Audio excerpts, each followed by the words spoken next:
परमात्मने नमः। ओम गुरुवे नमः। हरे कृष्ण कृष्ण कृष्ण हरे हरे, हरे राम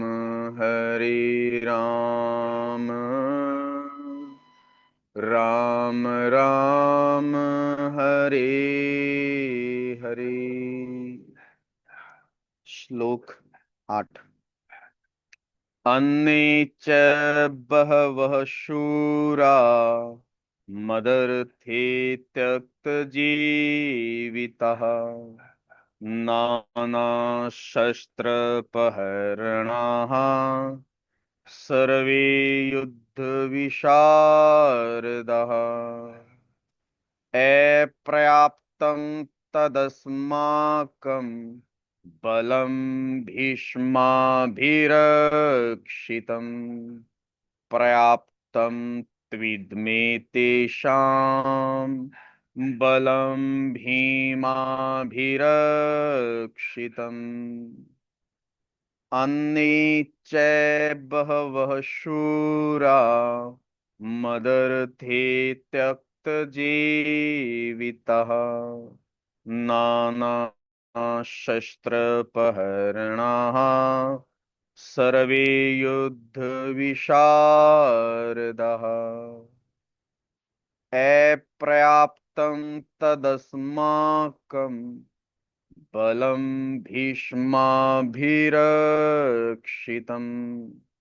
पर्याप्तं त्विद्मे तेषां बलं भीमाभिरक्षितम्।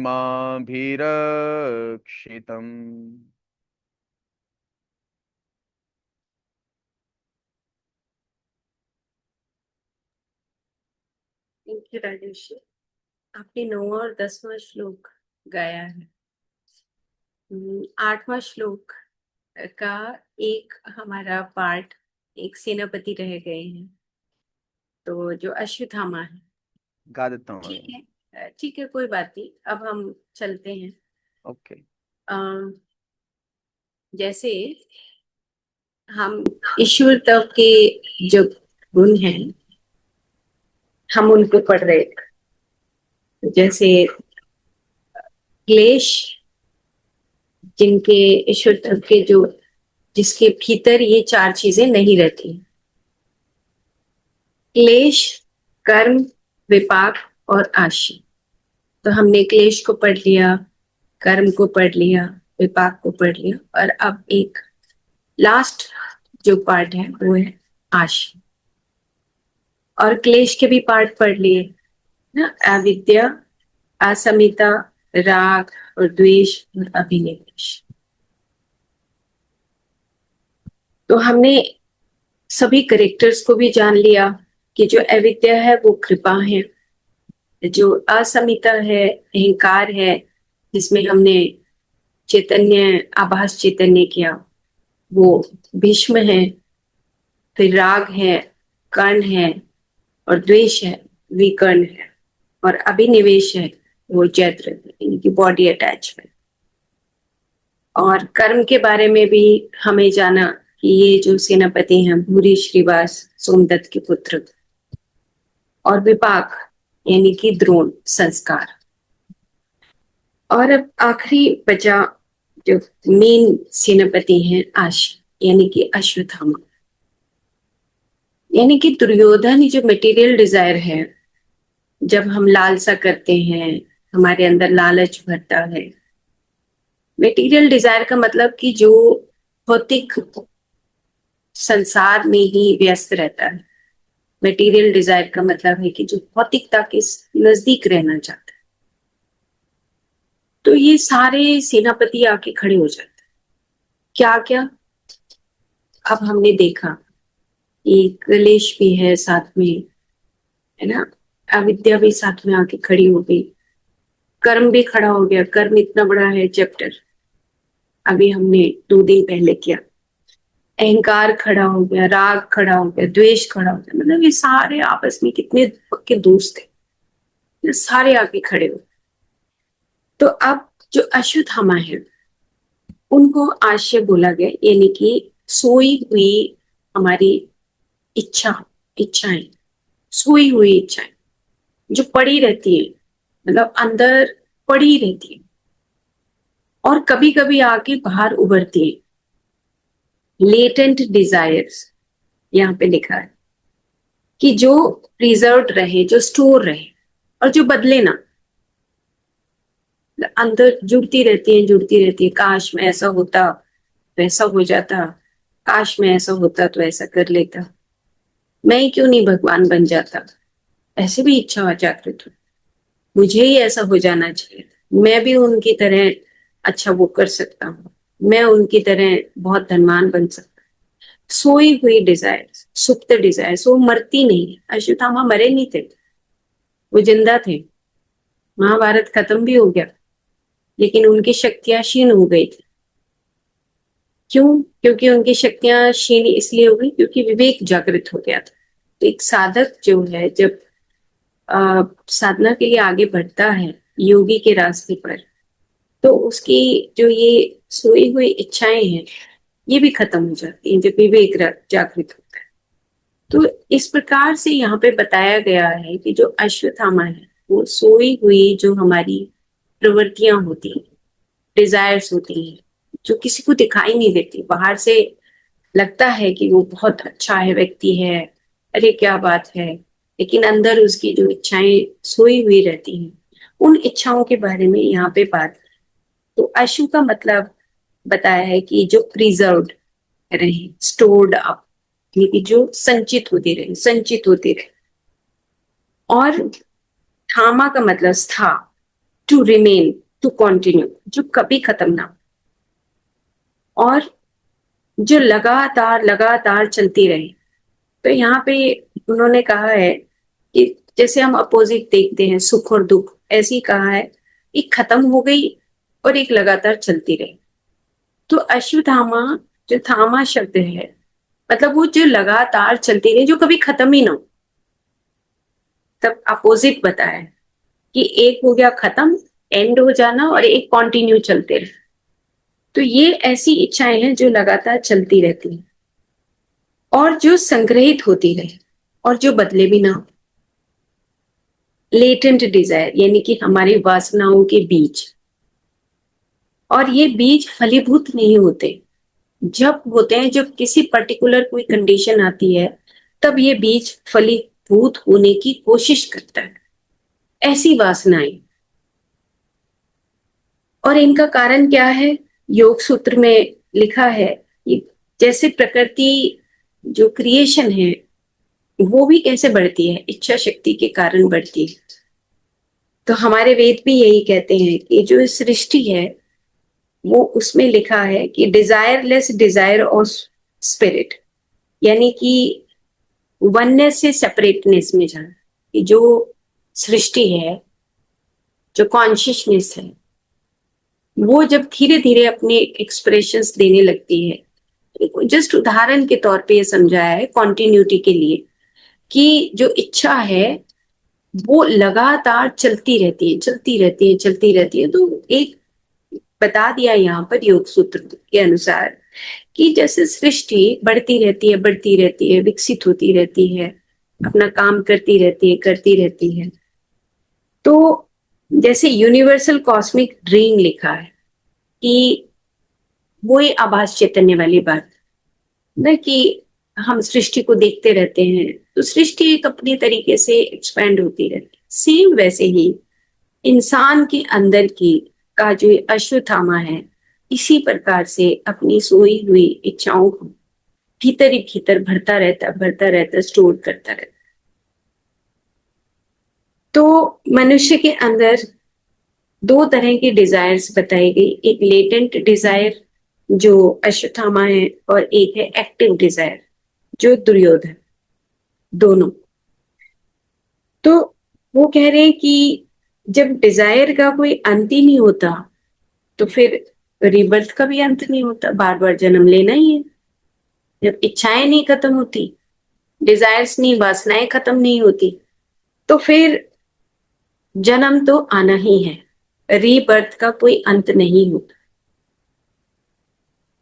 और जो ये एक्टिव डिजायर है दुर्योधन यानी कि, अब वो क्या क्या होता है कि उसके अंदर तो एक इम्पल्स आती है, एकदम से एक इम्पल्स आया कि मतलब अंदर से आया कि मुझे ये इच्छा पूरी करनी है। जैसे उसके अंदर ये इच्छा आई कि मुझे उसका धन हड़पना है, मुझे उसका राज्य हड़पना है, तो उसने हड़प लिया। उसने देर नहीं की, किसी ने किसी तरीके से शकुनी आ गए, पासा फेंका और उसको झूठ बोलकर, कोई धोखा देकर युद्ध जीत लिया कि भाई मेरे को ये पांडवों का राज्य भी हमारे पास आ गया। तो एक्टिव डिजायर वो होती है कि जिसमें वो वेट नहीं करता, वो सबकॉन्शियस माइंड में पलती नहीं, वो ना एकदम से मैनिफेस्ट हो जाता, बस वो वेट नहीं करता। लेकिन जो लेटेंट डिजायर है वो अंदर ही अंदर, हर किसी परत में अंदर ही अंदर घुसती रहती है, घुसती रहती है, वो जाती रहती है, कॉन्शियस से सबकॉन्शियस, अनकॉन्शियस, वो पड़ी रहती है। इसलिए उन डिजायर्स, उन प्रवृत्तियों का एंड होता नहीं, वो लगातार चलती रहती। तो ये जो इच्छाएं हैं, ये एक दूसरे के साथ तार जोड़ती रहती हैं और ये इच्छाएं आगे बढ़ती रहती। तो जो एक्टिव डिजायर है, जैसे कि बताया कि जो कोई भी हम कर्म करते हैं, क्रिया करते हैं, जो मन, मन मतलब धृतराष्ट्र साथ, अंधा मन जो है वो बार बार उन इंद्रियों के साथ वो कुछ ना कुछ कनेक्शन करता है और कनेक्शन के साथ वो जोड़ता रहता है। लेकिन जो एक्टिव डिजायर है उसकी कोई रूट नहीं होती सबकॉन्शियस में। लेकिन जो लेटेंट डिजायर है उसकी रूट्स बढ़ती रहती है, नीचे की तरफ बढ़ती रहती है। तो यहाँ पे दोनों की दोस्ती बताई कि एक दुर्योधन है और एक अश्वत्थामा, यानी कि एक सोई हुई प्रवृत्तियां हैं जो बिल्कुल अंदर ही अंदर गहराई में जा रही हैं, और एक है कि जो आई, अंदर से आया, एक विचार आया, एक इच्छा जागृत हुई, एक काम वासना जागृत हुई कि नहीं मुझे एक और चाहिए, एक और चाहिए, एक और चाहिए, और वो बाहर की तरफ निकलती रहती है, और वो एक्टिव डिजायर है, यानी कि वो दुर्योधन। तो यहाँ पे वो कह रहे हैं कि जो संवेदना है, जो संवेदनाएं आती हैं, जो इम्पल्स आती है एकदम से, जो एक्टिव डिजायर की बात हो रही है, तो वो कहते हैं कि यहाँ पे वो हमें एकदम से ऐसे नोटिस भी नहीं होती और सप्रेस भी नहीं होती, एकदम से वो बाहर आती है और यहाँ पे सप्रेशन होता है। हम उस इच्छा जो हमारे अंदर आती है हम उसको सप्रेस करते रहते हैं। जैसे मान लो कि मेरे पास एक छोटी गाड़ी है, बड़ी गाड़ी चाहिए, तो मैं ले नहीं सकती उस गाड़ी को, तो वो सप्रेशन में चली जाएगी, लेकिन अंदर वो मरती नहीं, वो वहीं ठहरी रहती है, वो स्टोर होती रहती है। और वो स्टोर होती रहती है, वो मरेगी नहीं, वो मरेगी नहीं, वो हमारे किसी न किसी मेंटल बॉडी के किसी न किसी पार्ट में लेटेंट डिजायर सोई हुई सुप्त अवस्था में रहती। लेकिन जैसे ही जागृत हुई, जैसे कोई ऐसी कंडीशन आई कि जैसे दो दोस्त मिल गए, मेरा दोस्त बन गया कि जो थोड़ा अमीर है, मैं उसको कहूंगी कि चल भाई मेरे को गाड़ी दिलवा दे, कहेगा कि ठीक है मैं तेरे को गाड़ी दिलवा देता हूँ, तू मेरा ये काम कर। तो ये एक दोस्ती बताई है कि एक एक्टिव डिजायर है ना, मतलब वो, और एक है लेटेंट सोई हुई डिजायर, वो एकदम से जाग जाती, तो मरती नहीं, वो ठहरी रहती है अंदर, और वो पनपती रहती है, अपने जाल फैलाती रहती है, फैलाती रहती है, और उसका अंत नहीं होता। तो यहाँ पर उन्होंने कहा कि जब अ, ये जब तक, कब तक रहती है ये, जब तक विजडम नहीं आ जाता। विजडम एक ऐसा शब्द है जिसको समझना बहुत इंपॉर्टेंट है। जैसे उदाहरण के तौर पर कि एक हमारी इच्छा आई और उसको हमने एक्शन में लिया, और एक्शन के बाद फिर एक ज्ञान प्राप्ति हो गई, विजडम आ गया, प्रज्ञा आ गई कि अब बस और इच्छा नहीं। तो ये कह रहे हैं कि जो ये इच्छाएं हैं ये कहाँ से जन्म लेती है, अहंकार से जन्म होता है। कोई मन अहंकार, राजा जो धृतराष्ट्र है उसी की सारी शाखा है। तो लेकिन ये इच्छाएं जब खत्म होती हैं, जब विजडम जागृत होता है और एक साधक जो है, एक योगी के उस परंपरा पे चल पड़ता। तो विजडम का मतलब ये होता है कि जैसे हमें कोई हर रोज भिंडी की सब्जी दे दे, है ना, मुझे तो भिंडी की बहुत अच्छी लगती है सब्जी ना, मुझे हलवा बहुत अच्छा लगता है, तो हमें रोज कोई परोसे, खा रहे हैं, आज भी खा रहे हैं, कल भी खा रहे हैं, 1 महीना हो गया, हमें एक भिंडी की सब्जी मिल रही है रोज, हम उसका टेस्ट ले रहे हैं, हम उसको अच्छी तरह देख रहे हैं कि अरे वाह कितनी अच्छी है, लेकिन एक टाइम ऐसा आता है अक जाते हैं, अक जाने के बाद हम उस भिंडी को कभी देखना भी नहीं चाहते, हम कहते हैं कि बस अब तो इतनी खा ली कि अब हम इसको देखना नहीं चाहते। और जब कभी हम किसी पार्टी में जाते हैं और भिंडी की सब्जी सामने पड़ी हो ना, दूसरी सब्जियां भी पड़ी हो, तो दूसरी लेना चाहते हैं, हम भिंडी की सब्जी लेना नहीं चाहते। ये विजडम बोला था कि जब आपके पास अति हो जाती है, आप उस अति से उब जाते हैं और उस प्रकृति को जान जाते हैं, तो लेटेंट डिजायर्स और ये सारे डिजायर, जैसे कपड़े की डिजायर होती है, कई बार होता है हम ये भी कपड़ा ले लें, ये भी टाइप ले लें, ये भी ले लें, ये भी ले लें, लेकिन उसके बाद होता है कि बस बहुत हो गया और कितना लें, तो एक अति होने के बाद एक शांति आ जाना ना, एक ठहराव आ जाना ना, तो वो जो ठहराव है वो एक प्रज्ञा है, वो ज्ञान है, वो विजडम। तो जब ये कब खत्म होती है, जब हमारी इच्छा के ऊपर करते जाएंगे, लेकिन एक टाइम ऐसा आएगा कि जो अंदर से हमारी जो विवेक बुद्धि है वो अंदर से बोलेगी कि बस बहुत हो गया, अब नहीं, तब वो थोड़ा सा प्रकाश जब उसके ऊपर पड़ता है, तो ये लेटेंट डिजायर्स, एक्टिव डिजायर्स धीरे धीरे खत्म होने लगते हैं। तो यहाँ पर उन्होंने वही एग्जाम्पल दिया है कि महाभारत के अंत में जब पांडव जब कौरवों को हरा देते हैं और हम पाते हैं कि अश्वत्थामा बच गए, लेकिन वो शक्ति विहीन हो जाते हैं, वो जो आज भी कहते हैं ना कि अश्वत्थामा जिंदा है, वो भटक रहा है, तो वो उसके पास जाता है जिसके पास ये प्रवृत्तियां होती हैं, जिसके पास मन अंधा है ना, और ये सारी सेनापति खड़े हैं ना, क्लेश खड़ा है, अविद्या खड़ी है, राग है, द्वेष है, अभिनिवेश है, उसके पास अश्वत्थामा चले जाएंगे, आशय वहां जाएगा। विवेक वालों के पास आशय नहीं आता, क्योंकि वो लेटेंट डिजायर्स वो उस प्रकाश में जिंदा नहीं रह पाती। तो यही यहाँ पर बताने की कोशिश की है कि जब हम एक योगी जो इंट्रोस्पेक्शन करता है, साधना पर चलता है, तो ये जो धीरे धीरे जो प्रवृत्तियां हैं वो धीरे धीरे खत्म हो जाती हैं, और जो सोल है, जो आत्म तत्व का जो शासन है वो स्थापित हो जाता है। तो इस प्रकार से हमने 4th, 5th, 6th श्लोक में तो देखा कि राजा आत्म तत्व के शासन में कौन सेनापति हैं पांडवों के साथ, और इधर हमने देखा 7वें 8वें श्लोक में कि जो दुर्योधन है उसके साथ कौन कौन है। अब थोड़ा और आगे चलते हैं, जो राजेश जी ने 9वां श्लोक बोला, अब उसकी बात हम करते हैं। तो वो ये कह रहे हैं कि जो 9वां श्लोक है उसमें मैं थोड़ा सा इसको बता दूं, फिर आगे बढ़ते हैं, क्योंकि ये भी बहुत अच्छा श्लोक है, बहुत सुंदर श्लोक है, इसमें भी हमें दो दिन तो लगेंगे एटलीस्ट।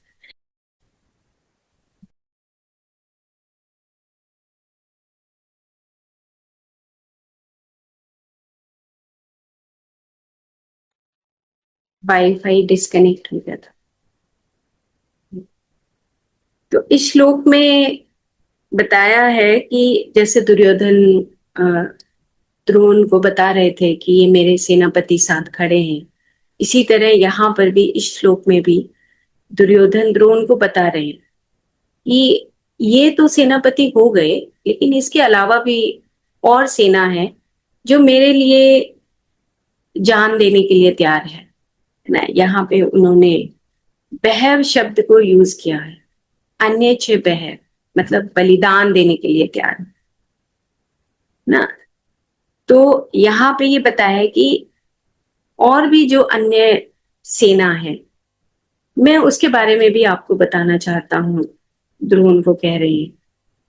और ये जो सेना है, जो अभी इनके अलावा इनके पास भी बहुत सारे शस्त्र हैं, जो सारे शस्त्रों से निपुण है, ताकतवर है, क्योंकि वो अपनी शक्ति को दिखाना चाह रहा है, मतलब जो मटेरियल डिजायर है वो अपनी शक्ति को प्रकट करना चाह रहा है कि देखो मेरे पास कितनी शक्तियां हैं और इन शक्तियों के माध्यम से मैं इस युद्ध को जीत सकता हूँ। देखिए जब हमारा मन हावी होता है, हमारी इंद्रियां हावी होती हैं, तो वो हर प्रकार से कोशिश करता है कि किसी न किसी तरीके से मैं उस आत्मा के जो गुण हैं उनके ऊपर हावी होके मैं किसी न किसी प्रकार से जीत जाऊं। तो यहाँ पर वो ये बात दुर्योधन बताना चाहता है कि हम कमजोर नहीं है, हम तो बहुत ताकतवर हैं। आप देखो कि ये तो इतने बड़े बड़े जो सेनापति मेरे साथ थे जिनके बारे में मैंने बताया, अब उसके साथ साथ जो अन्य जो सेना है मैं उसके बारे में आपको बताना चाहता हूँ। तो अब हम इस जो 9वां श्लोक है इसमें वो ये कह रहे हैं कि जो अनेकों तरह की जो काम वासनाएं हैं, दुर्योधन की तरफ की जो सेना है, योद्धाओं के रूप में जो ये काम वासनाएं खड़ी हैं, ये पूरे पूर्ण रूप से युद्ध करने के लिए तैयार है। यानी कि और काम वासनाएं अभी आ रही है ना, कलेश है, राग द्वेष, ये तो हमने पढ़ लिया, अभी और भी काम वासनाएं खड़ी हैं सेना सेना लिए। और जो तरह तरह के हथियारों यानी कि वासनाओं की प्रवृत्तियों से जो हमें अधर्म के रास्ते पर खींचती हैं, हम सब तैयार हैं ना। तो दुर्योधन कह रहे हैं कि ये भी मेरे साथ है और जो बलिदान देने के लिए तैयार है। इट मीन्स कुछ ऐसी होंगी जो बलिदान देती होंगी ना, वो वहां पे यहाँ बता रहे हैं कि बलिदान दे सकते हैं, तो मेरे लिए जान दे सकती हैं, ऐसी मेरे पास काम वासनाएं हैं जो यहाँ पर उपस्थित हैं और मेरे लिए अपने जीवन को खत्म करने के लिए यहाँ पर तैयार खड़े हैं। और ये सब युद्ध रणनीति में निपुण है। तो अच्छाई के विरुद्ध इतनी बड़ी सेना हथियारों के साथ, यानी कि हथियार मतलब अनेक तरह के प्रलोभनों से भरी हुई, ये प्रलोभन है। जो हथियार का मतलब यहाँ पर प्रलोभन बताए गए हैं। अरे तू आजा, मैं तेरे को अभी 1000 रुपए देता हूं, तू मेरे पास आके काम कर ना। तो मैं तेरे को गाड़ी दिलवा दूंगा, तू मेरे पास आके काम, मैं तेरे को ये करवा दूंगा, मतलब लालच देना, अलग अलग तरह का अट्रैक्शन पैदा करना, ये सब जो सेनाएं हैं तैयार है कि किधर भी मिल सकती हैं। तो जो दुर्योधन है उसके साथ ये सारी सेनाएं खड़ी हैं। तो बहुत बड़ी सेना कौरवों की, जैसे यहाँ पर बताया है कि कौरव जो हैं वो 100 थे, और हमने पढ़ा भी कि जो 100 हैं वो जो 10 इंद्रियां हैं उसकी 10-10 प्रवृत्तियां हैं। तो जो विशेष प्रवृत्तियां हैं तो उसके साथ ये जो है 100 कौरव हो जाते हैं। और इन सब का जो सरताज है वो कौन है? ईगो, यानी कि मन, अहंकार इनका राजा है। तो ये जो 6 दोष हैं, योग सूत्र भी और भगवत गीता भी ये बताता है कि जो 6 दोष हैं ये इनकी सेना सेना है। कौन कौन से? काम, क्रोध, लोभ, मोह, मद और मत्सर। ये जो 6 दोष हैं ये भी इनकी सेनापति के साथ पीछे ये सेना के रूप में खड़े रहते हैं।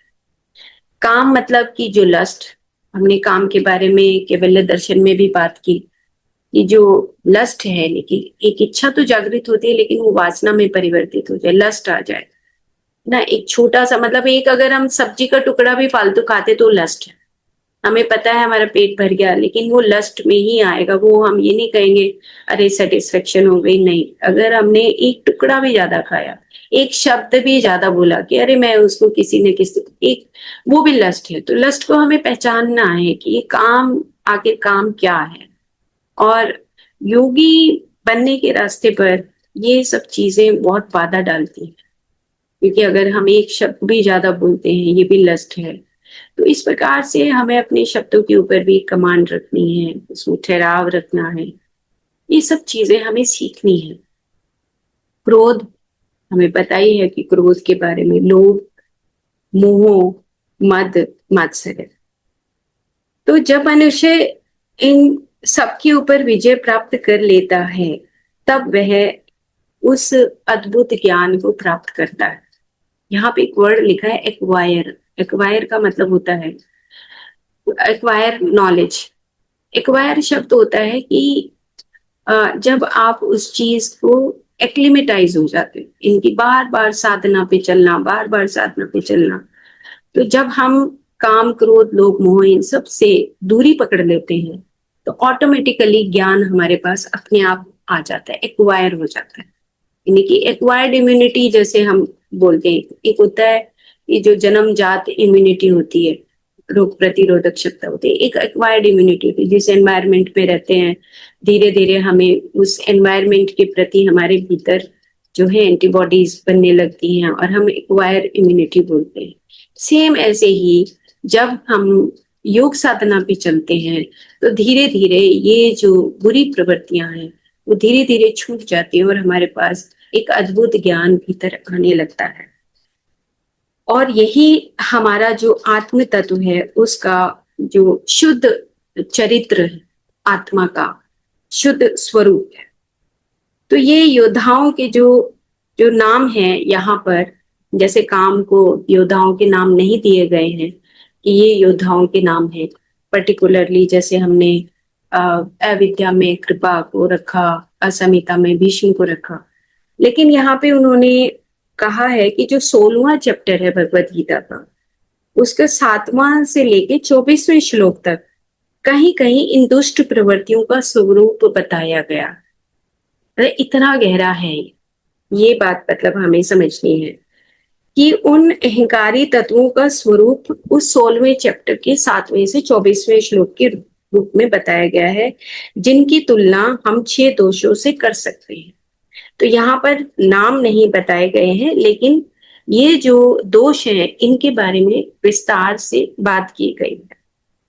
तो मनुष्य के भीतर की जो उसकी कमजोरी है, जो अहंकारी तत्व छुपा हुआ होता है, इसीलिए जो ईगो है यानी कि जो हमारा अहंकार है वो धन संपदा आदि काम वासनाओं से और प्रेरित होती है, और जो उसकी मानसिकता है वो संकुचित रूप में बढ़ने लगती है। यानी कि यहाँ पर ये बताया है कि जब मन हावी होने लगता है तो ये सारी जो प्रवृत्तियां हैं वो एक लिमिट में, यानी कि उसका एक दायरा बनने लगता है। जैसे सेना जैसे खड़ी है तो एक दायरा हो गया कि ये मेरी सेना है ना, तो एक हम एक मन के अंदर भी एक ऐसा हमारे अंदर वो दायरा बन जाता है। अगर रोशनी आनी भी होगी, विवेक जो आना भी होगा, वो ज्ञान आना भी होगा, तो वो अंदर प्रवेश नहीं कर सकता, क्योंकि ये भी 6 दोष भी उस पूरी टेरिटरी के ऊपर खड़े रहते हैं। ठीक है, तो अब हम आगे इसको थोड़ा सा और डिटेल में पढ़ते हैं काम के बारे में कि काम लस्ट है क्या। तो वास्तविकता से भिन्न रूप यानी कि अहंकार लालच दिखाता है। तो अहंकार के साथ हर इस दोष को कनेक्ट किया है, यानी कि अब मन के साथ इसका कनेक्शन है कि मनुष्य को संतुष्ट करता रहता है कि यानी कि वो कहता है कि अब ये हो जाएगा, फिर और थोड़ा सा ले ले, फिर और थोड़ा सा और थोड़ा सा। तो ये जब लालच बढ़ता रहता है उसको संतुष्ट करता रहता है, फिर मन जो है फिर लालच आ गया, चलो एक और ले लेते हैं, एक और ले लेते हैं, और इस तरीके से एंड तक जब तक चलता रहता है तो उसको लास्ट में परिणाम में उसको दुख और पीड़ा ही मिलती है। तो जैसे अभी उदाहरण दिया कि जैसे खाने का अगर एक टुकड़ा भी ज्यादा खा लें, 2 खा लें, 3 खा लें, तो बाद में क्या होता है, हैवीनेस फील होती है, ऐसे लगता है अंदर से आवाज आती है नहीं खाना चाहिए था ना, ऐसे आती है ना आवाज कि नहीं खाना चाहिए था, नहीं खाते तो अच्छा था। तो कहते खिच पैदा होती है। तो काम जब होता है, काम वासनाएं बढ़ती हैं, तो अलग अलग ना करेक्टर्स बताए हैं कि खिज पैदा होने लगती है। जो खिज होती है अंदर से, क्यों किया था मैंने ऐसा, मुझे नहीं करना चाहिए, क्योंकि विवेक बुद्धि कहीं ना कहीं पीछे से आवाज लगाती है। लेकिन एक टाइम ऐसा आता है, यहाँ पर ये बताया गया है कि जब ये सारी 6 के 6 दोष जो है हावी होने लगते हैं तो विवेक बुद्धि यानी कि जो प्रकाश है वो दूर हो जाता है और फिर हम अंधकार में ही रहने लगते।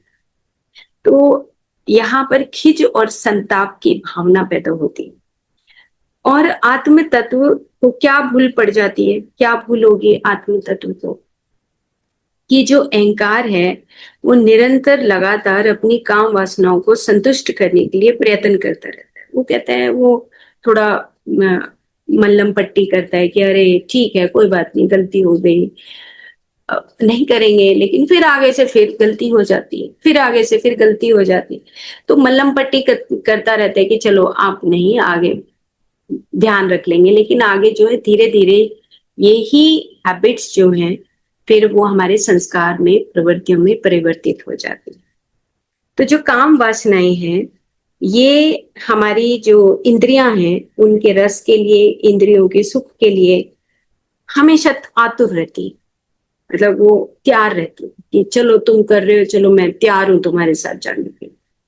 तो अब हम मतलब पीछे से ये देखें कि जो सेना है हमारी, जो हमने राग द्वेष अभिनिवेश, है ना, ये सब चीजें हैं, लेकिन उनके साथ साथ ये काम भी जब अगर साथ देता है तो हमारी इंद्रियों की क्या हालत होगी, हमारी इंद्रियां किस प्रकार से, कैसे वो सही तरीके से काम करेंगे। तो जो शुद्ध स्वरूप है, जो रियलिटी है, हम उससे दूर होने लगते हैं।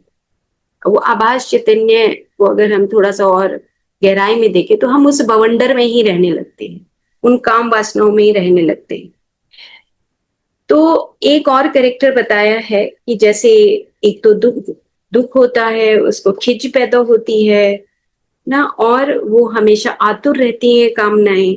एक होता है कि बलपूर्वक सुख का उपयोग करते हैं, कि जब ये लस्ट आती है, जब ये हमारे अंदर ये जागृत होती है, तो बलपूर्वक सुख का उपयोग करना, फिर से उन्हीं विचारों में फंस जाना, फिर से उन्हीं कर्मों में उलझ जाना, है ना। और ये जो लस्ट है हमें बार बार उन्हीं कर्मों में धकेलती रहती है। एक बार हमें संतुष्टि मिलेगी, फिर से हम बलपूर्वक उस सुख का उपभोग करना चाहेंगे।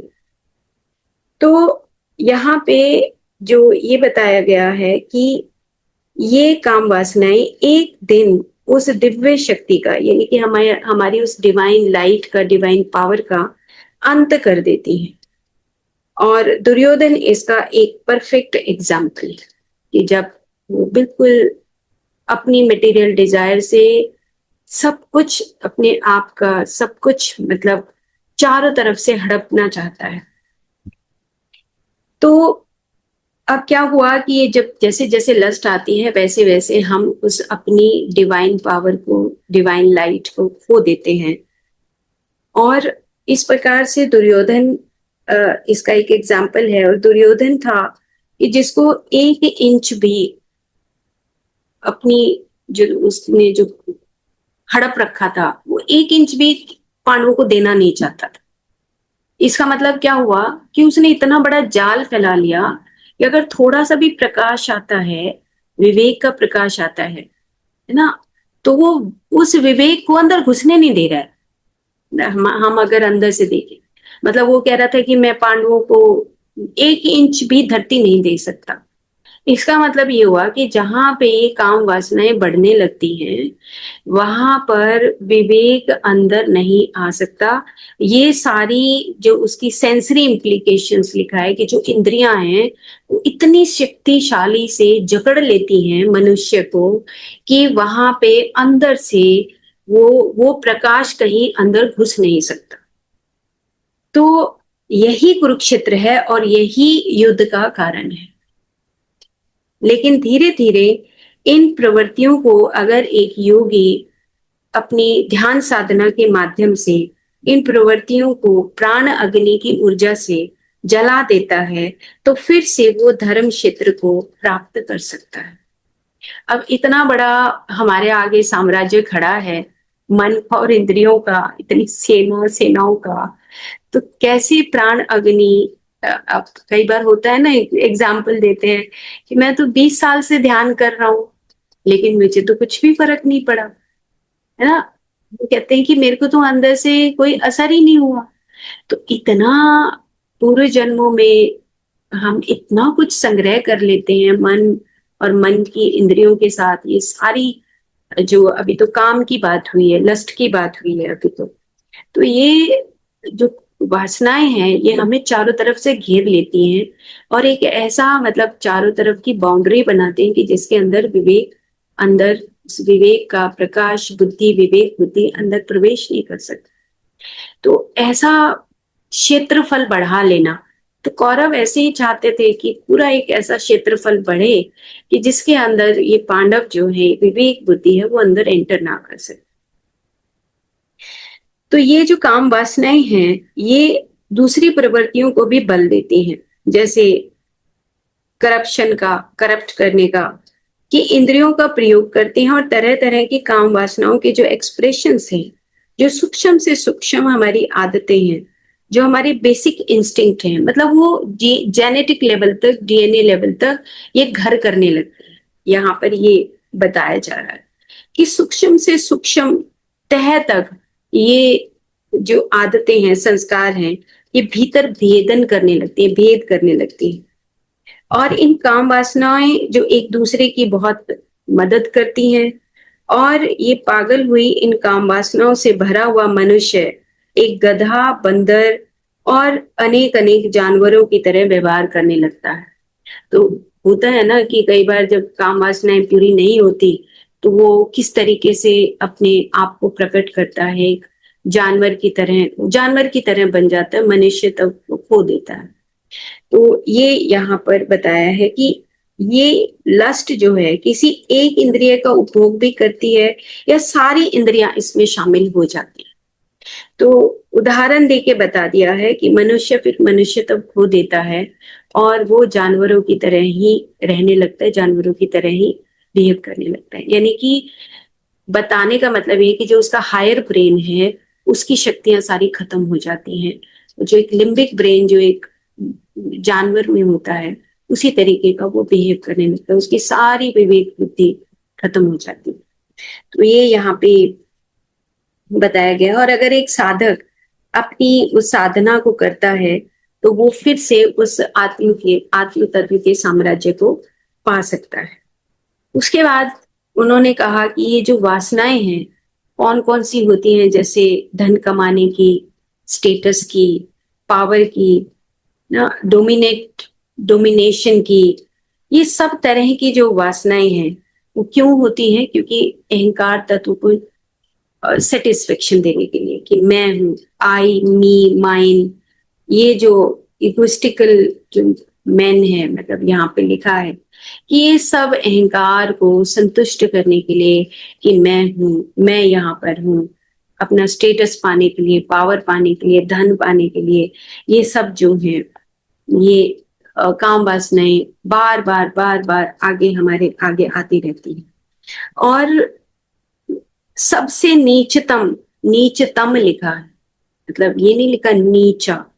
एक होते हैं ना तीन जो होते हैं, गुड बेटर बेस्ट जैसे बोलते हैं, ऐसे ही ये लिखा है कि जो लस्ट है ये नीचतम गुणों में शामिल, मतलब तमोगुण का भी जो लोवेस्ट रंग ऑफ लेडर है, मतलब जो सबसे नीचे की जो स्थिति है तमोगुण में, ये उसके अंदर ये आती है, ये जो लस्ट है। तो इस प्रकार से हमने इस लस्ट को जाना। और तो क्या होता है इस लस्ट से, अंत में फिर वो पैराग्राफ बताया है कि फिर इस लस्ट के कारण जो मनुष्य का आनंद है, जो हेल्थ है, वो सब कुछ खत्म हो जाता है। ना उसके पास विशुद्ध प्रेम रहता है, ना उसके पास सही स्वास्थ्य रहता है, कल्याण करने की भावना खत्म हो जाती है ना, मस्तिष्क की सोचने समझने की शक्ति यानी कि हायर ब्रेन लॉस्ट हो जाता है, स्मृति भ्रंश हो जाता है ना, और जो विवेक शक्ति, जो डिस्क्रिमिनेटिव जो हमारी फैकल्टीज हैं उनसे बहुत दूर चला जाता है और सब कुछ खत्म हो जाता है। तो सबसे नीचतम गुणों में लस्ट को माना गया है। तो अगर हम लस्ट को जान पाए कि इतने सारे इसके करेक्टरिस्टिक्स होते हैं और हम हर एक्टिविटी में अपने आप को ये प्रैक्टिस करनी है कि किस तरीके से हम लस्ट को अपनी, जो हमारी एक इच्छा शक्ति हुई, खाना खाना है और इच्छा शक्ति से आगे बढ़ गई तो वो लस्ट में परिवर्तित हो जाती है। सेम इसी तरह कुछ कपड़े खरीदने हैं, घर बनाना है, जो भी हमारे अंदर, तो इच्छाएं इतना आसान नहीं है कि हम उनसे परे हो जाएं। तो ये लस्ट के बारे में है। फिर आगे चलते हैं क्रोध के बारे में। क्रोध के बाद फिर हम एंड करेंगे। तो क्रोध यानी कि इच्छा वासना, जो फ्रस्ट्रेशन यानी कि रिजल्ट जो है, वो रिजल्ट जो है एंड रिजल्ट, जब इच्छा वासना पूरी नहीं हुई तो एक फ्रस्ट्रेशन आती है, और वो जो फ्रस्ट्रेशन है उसी को क्रोध बोला गया है। यानी कि जो पहली प्रवृत्ति है, जैसे यहाँ पे धृतराष्ट्र को बताया गया है कि जो पहली प्रवृत्ति थी कैसे उत्पन्न हुई। धृतराष्ट्र को, यानी कि एक जो ब्लाइंड सेंस माइंड है, उसको अंदर से रोष था एक। तो जो प्रकट हुआ, कौन प्रकट हुआ? दुर्योधन मटेरियल डिजायर के रूप में प्रकट हो गया। और भी जो दुशासन है, वो क्रोध के, थोड़ा सा क्रोध के बारे में बताया गया कि वो हमेशा दुशासन को क्रोध बताया कि पहला प्रकट हुआ मटेरियल डिजायर, और उसके बाद जो एक और प्रवृत्ति आई वो है हमारी क्रोध। तो जो दूसरी प्रवृत्ति है वो है closest brother of Duryodhan is Dushasan. यानी कि पहला प्रकट हुआ हमारा काम, लस्ट, वासनाएं, और दूसरी प्रवृत्ति है क्रोध। अगर कोई चीज पूरी नहीं होती तो फ्रस्ट्रेशन आती है, ये उसका करेक्टरिस्टिक। फ्रस्ट्रेटेड है ना, एंग्जाइटी आ जाती है कि ये पूरा नहीं हुआ, मुझे करना है, हर हालत में मुझे युद्ध जीतना है, हर हालत में कुछ भी हो जाए, कितना ही बड़ा नुकसान हो जाए, लेकिन मुझे जीतना है। तो ये जो प्रवृत्ति है इसको सिंबलाइज किया है दुशासन के रूप में ना। दू का मतलब है बहुत मुश्किल, यानी कि हार्ड टू रिस्ट्रेन और कंट्रोल, बहुत मुश्किल से कंट्रोल होना। और दुशासन ये इनकी सबसे नीच प्रवृत्ति की तरफ चले जाना। तो पूरी महाभारत में दुशासन को क्रोध के रूप में देखा गया है।